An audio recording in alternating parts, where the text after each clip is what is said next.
Mga kags, kapal! Hello po! Ay, makikiusap sana ako. Tulungan niyo naman ako maghanap ng trabaho. Dali na, oh. Mukhang si Kuya, matagal pa kasi bago makabalik dito sa Barangay 5. Eh, habang wala pa siya, ako muna magsusustento sa sarili ko. Dali na.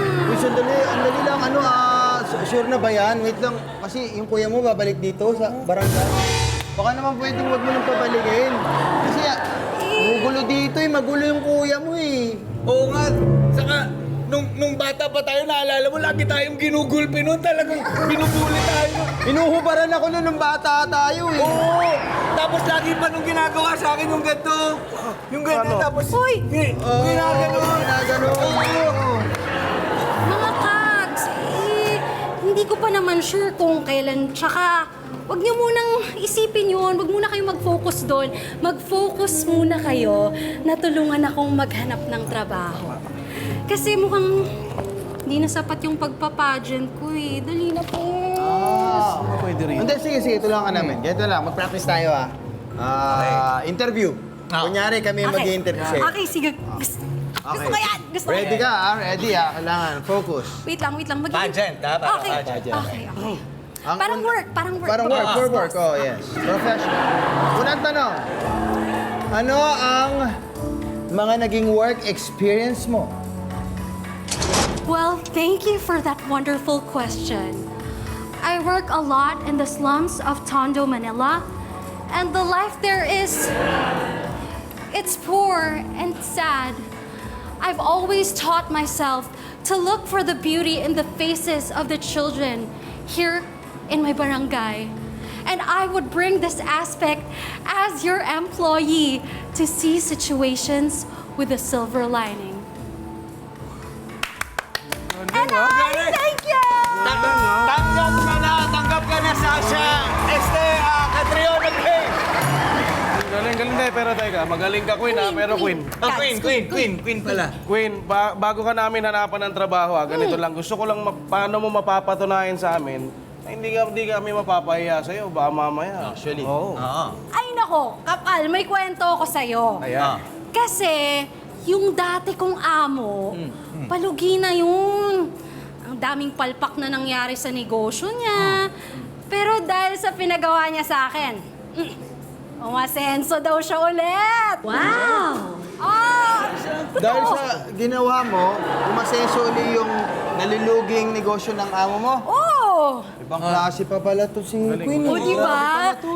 Alam nyo, hindi ko kayo papahiya. ito yung masarap. Ang sarap, no? Hindi, masarap tulungan.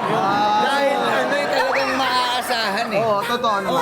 Magaling mo doon. Teka Queen, matanong ko lang Matanong ko lang uli. Okay, Kap, go. Ano ba yung pinagawa sa'yo ng amo mo kung bakit umasenso uli siya? Oo nga. Simple lang. Pinag-resign niya ako. Simula daw nung mag-resign ako. Dumulas yung mes. Umasenso na daw siya. Gumanda na daw yung buhay niya. Di ba? Ako na lang ba natitirang matino sa barangay na to? Dumagdag pa to Umasenso na talaga yung buhay niya.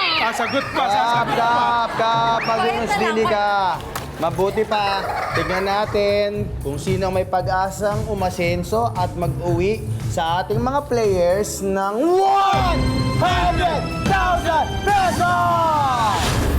Yeah! Let's go! Eto na! Tatlo na lang ang natitilang players natin. Tatlo na lang ang natitilang players natin. Isa pa, magkakalabanan na itong mga to. Malalagas na itong mga to. Pero sino kaya ang mapapatumba dito sa Tumbang Pressure? At kung paano ito lalaruin, Queen and KK, play nyo na yan. Huwag nang ma-pressure patumbahin ang kalaban dito sa Tumbang Pressure. In this classic barang game with a twist, kailangan lang patumbahin ang mga lata gamit ang tsinelas. Kailangan matanggal lahat ng cans sa ibabaw ng platform para maging successful sa game. Reminder lang, bawal tamaan ng cans ng kalaban or else, maunahan ka nilang magpatumba ng lahat ng lata. Good luck mga kabarangay! You can do it! Kapag narinig nyo ang 5, parang game na! 1, 2, 3, 4, 5! Ayan na. Kailangan mahulog lahat. Oy! Oy! Dalawa kagad. Oy! Ay! Kailangan mahulog. Ay! Mahulog talaga Tabla, dapat. tabla na. Halos Mahulog tabla na. na. Oy! Isa na lang! Oy! Isa na lang. Isa na lang! Daplis na lang to. Oh! Isa na lang yun, Isang oh. ihip na lang. Oh! Isang ihip na lang to. Oh! Oy! Wow! Wow! Sayang. Grabe! Tatlo yun, bro. Isang tirahan lang. Grabe ka. Ibang klaseng laban yun. Congratulations. Ito, nakalelay. Ito na lang, oh. Oo. Parang 1 pin na lang yan sa bowling. Congratulations sa dalawang pinakamagaling, sina Red at Sofia. At Joseph, halika rito. May papakita lang ako sa'yo. Nakikita mo yan lahat ng yan?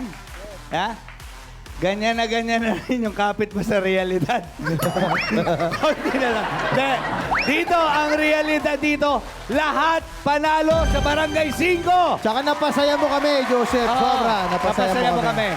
Huwag ka mag-alala. Meron kang pampa-check up. Nandoon ka na, SK!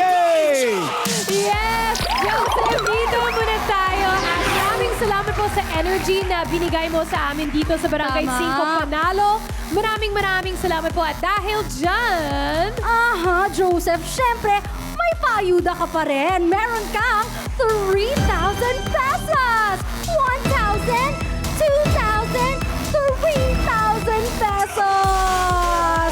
At syempre, busog kami sa energy mo. Yes. Pero dito sa mga to, parang medyo gutom eh. Mga Kags, back to you. Sino kaya ang matitirang matibay mula sa dalawang maglalaban? Alamin yan sa pagbabalik ng Barangay 5 Panalo!